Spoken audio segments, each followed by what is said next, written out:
Bismillahirrahmanirrahim. Assalamualaikum warahmatullahi wabarakatuh. Allahumma sholli ala Sayyidina Muhammad wa ala ali Sayyidina Muhammad.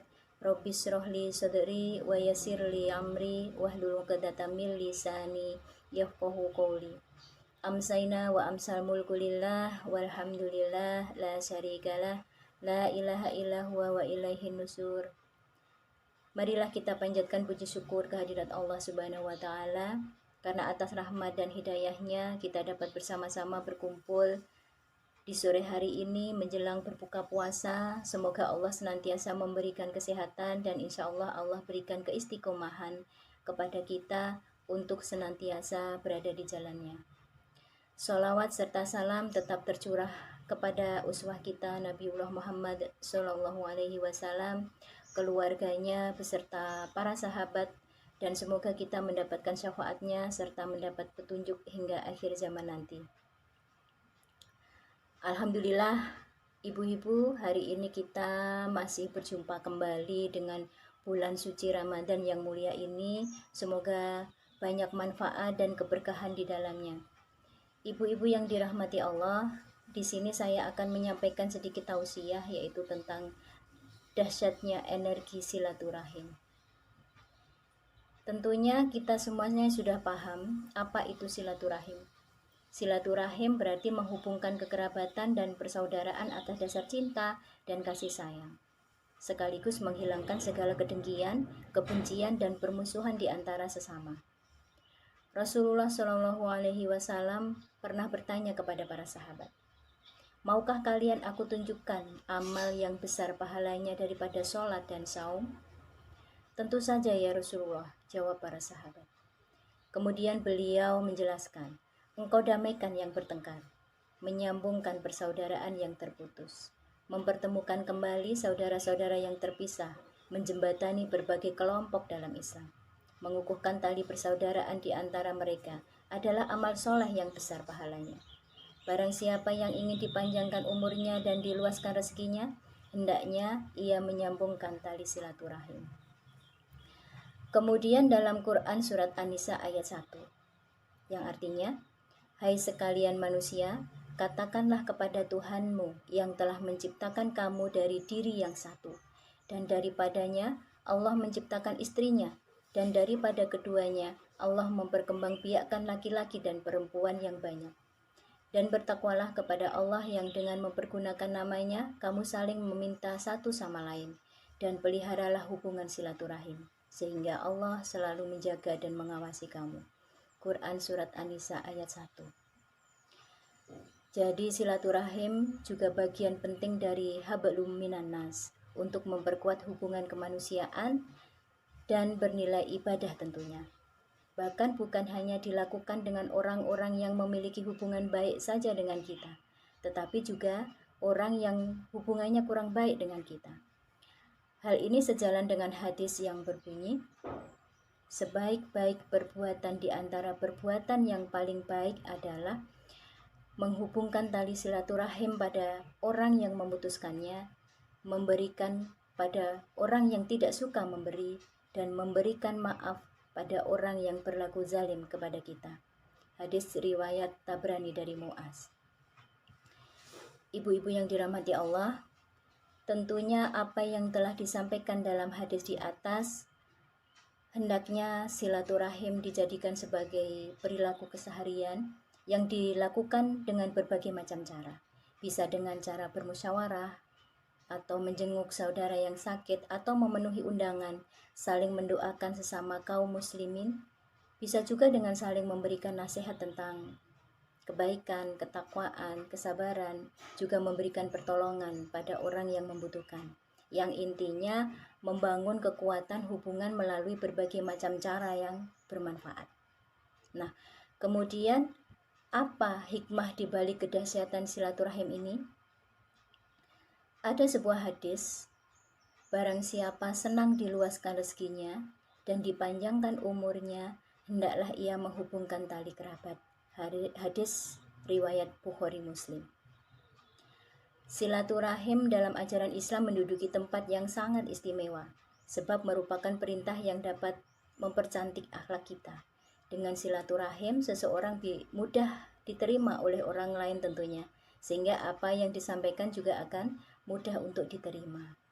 Nah, jadi dari penjelasan di atas, ada beberapa hikmah yang dapat diambil dari kedahsyatan sebuah aktivitas silaturahim ini. Baik hikmah yang berupa keuntungan dan kebaikan duniawi maupun keuntungan ukhrawi. Nah, hikmah yang pertama adalah silaturahim sebagai konsekuensi iman. Ibu-ibu, perintah silaturahim ini tergolong wajib. Artinya, barang siapa yang mengerjakan akan mendapatkan pahala, sedangkan yang meninggalkan akan mendapatkan siksa. Dan diwajibkan silaturahim ini karena hal itu adalah konsekuensi dari iman. Seperti sabda Nabi, barang siapa beriman kepada Allah dan hari kiamat, hendaklah ia memuliakan tamunya. Barang siapa beriman kepada Allah dan hari kiamat, hendaklah ia menghubungkan tali silaturahim. Dan barang siapa beriman kepada Allah dan hari kiamat, hendaklah ia berkata baik atau diam. Hadis riwayat Bukhari dan Muslim. Nah, ini adalah makna terbesar silaturahim yang oleh Allah disejajarkan dengan iman kepada Allah dan hari akhir. Nah, kemudian hikmah yang kedua adalah silaturahim akan melapangkan rezeki. Hal yang paling sering disebut dari keuntungan silaturahim adalah melapangkan rezeki. Memang kita mungkin sering membaca atau mungkin pernah mendengar tentang hadis-hadis ini. Di antaranya adalah hadis riwayat Bukhari dan Muslim, yaitu barang siapa senang diluaskan rezekinya dan dipanjangkan umurnya, hendaklah ia menghulurkan tali kerabat.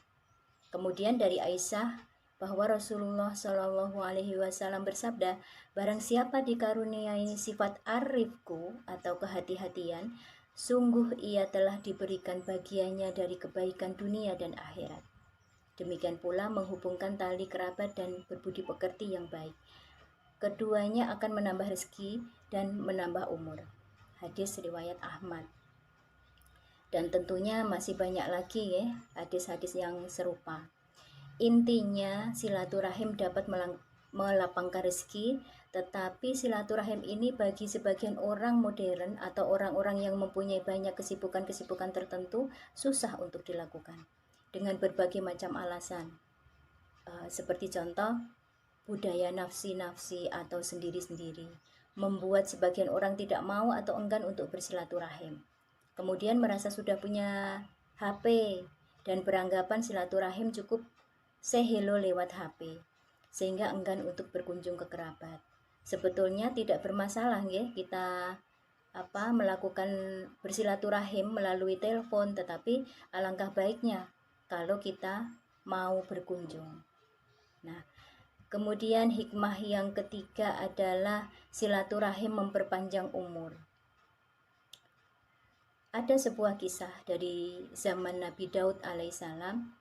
Ada seorang pemuda yang bertamu ke rumah Nabi Daud alaihissalam. Setelah pemuda itu pulang, malaikat Israel lalu bilang kepada Nabi Daud alaihissalam bahwa umur pemuda itu tidak akan sampai 6 hari. Namun setelah 6 hari, 1 bulan, bahkan setahun berlalu, pemuda itu tetap hidup. Nabi Daud lantas bertanya kepada malaikat Israel, apakah catatannya keliru? Malaikat Israel pun menjelaskan, pada saat datang kepadamu, umur pemuda itu memang tercatat tinggal 6 hari. Tapi ketika berjalan pulang, pemuda itu bersilaturahim kepada sanak keluarga dan saudaranya, sehingga oleh Allah diperpanjang hingga 20 tahun. Ya, subhanallah ya. Dasarnya ketika kita bersilaturahim ini, seperti sabda Nabi, tidak dapat menolak takdir kecuali doa dan tidak dapat menambah umur kecuali amal kebaikan. Dan ada kalanya seseorang itu tidak mendapat rezeki karena berbuat dosa. Jadi ketika umur seseorang tersebut benar-benar bertambah dengan kehendak Allah dan bertambahnya memberikan hikmah kebaikan, subhanallah, itu adalah karunia Allah yang sangat besar. Misalnya, bertambahnya diiringi dengan datangnya rahmat dan anugerah dari Allah, berupa kenikmatan hidup atau kesempatan untuk menambah amal agar dirinya dapat masuk surga, mengingat jika dimatikan pada usia yang tertulis awal 6 hari, amalnya bisa jadi masih kurang. Jika seperti itu, tentunya hanya ada rasa syukur yang akan diucapkan. Kemudian hikmah yang keempat, silaturahim berbuah surga. Inilah puncak dari keuntungan yang dijanjikan Allah dari perbuatan silaturahim. Dengan melakukan silaturahim karena Allah, maka di akhirat kelak Allah mengganjarnya dengan surga, sebagaimana orang yang sholat dan zakat, kata Allah. Abu Ayyub Al-Ansari, beliau bercerita, ada seorang laki-laki yang bertanya kepada Rasulullah SAW, "Ya Rasulullah, ceritakanlah kepadaku amalan yang dapat memasukkan aku ke dalam surga dan menjauhkan aku dari neraka." Maka Rasulullah SAW menjawab, "Engkau menyembah Allah dan tidak menyekutukan sesuatu dengannya, mendirikan sholat, menunaikan zakat, dan menyambung tali silaturahim." Hadis riwayat Bukhari dan Muslim. Itu nggih ibu-ibu, hikmah yang keempat, jika kita senang bersilaturahim karena Allah, maka surgalah balasannya. Kemudian hikmah yang kelima, yaitu silaturahim bertabur pahala. Jadi kalau kita banyak bersilaturahim, maka kita pun juga akan banyak mendapatkan pahala dari Allah Subhanahu wa Ta'ala. Ibu-ibu, jika kita bersilaturahim tentunya akan mendapatkan pahala nih tadi.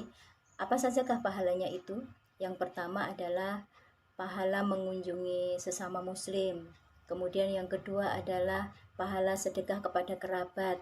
Silaturahim ini seyogyanya juga tidak sekedar kita saling mengunjungi, tetapi juga saling memberi solusi.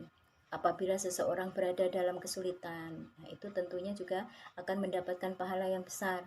Kemudian yang ketiga adalah pahala sedekah kepada keluarga. Keluarga itu ya ada anak, istri atau suami, kemudian orang tua. Nah, mereka itu harus lebih diutamakan dalam menerima sedekah. Ibu-ibu yang dirahmati Allah, kesimpulan yang bisa kita ambil di sini adalah ketika kita melakukan silaturahim, tentunya banyak sekali keuntungannya. Di antaranya adalah silaturahim akan memunculkan dan menimbulkan keridhaan Allah. Jadi Allah akan ridho kepada kita. Silaturahim membuat gembira anak-anak kita, sanak saudara. Contohnya ketika anak-anak kita ajak berkunjung ke rumah saudara atau kerabat, pasti mereka akan sangat senang sekali. Yang ketiga adalah malaikat senang kepada mereka yang bersilaturahim. Tetapi di sini ada yang tidak suka, yaitu setan. Setan akan bersedih jika banyak manusia yang menghubungkan tali silaturahim. Kemudian yang kelima adalah silaturahim dapat memperpanjang umur, keberkahan, dan keluasan rezeki. Yang keenam, dengan silaturahim, ukhuwah Islamiyah akan menjadi lebih kuat. Yang terakhir adalah ketika senang bersilaturahim, setelah mati atau meninggal akan banyak mendapatkan pahala darinya. Demikian ya ibu-ibu, mudah-mudahan kita semua menjadi seorang yang pandai menyambung tali silaturahim sehingga kita bisa mendapatkan banyak manfaat dan juga pahala, dan semoga ibu-ibu semua diberi kesehatan oleh Allah Subhanahu wa Ta'ala. Amin ya rabbal alamin. Terima kasih dari saya. Apabila ada kurangnya, saya mohon maaf. Selamat berbuka puasa. Wabillahi taufiq wal hidayah. Wassalamualaikum warahmatullahi wabarakatuh.